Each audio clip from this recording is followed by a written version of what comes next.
Yan mga idol, ito naman ay 1 centavo. Ayan, no? Philippine Island Colony, Kulyon.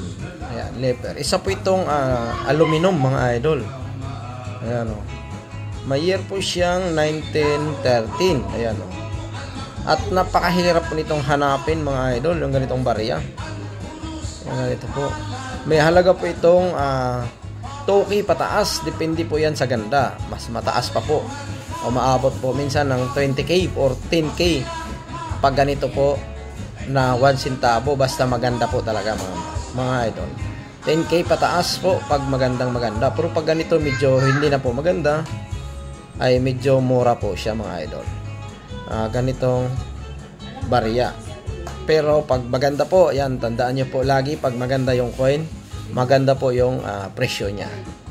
Yung ganito 1 centavo mga idol, may kamahalan pag maganda po.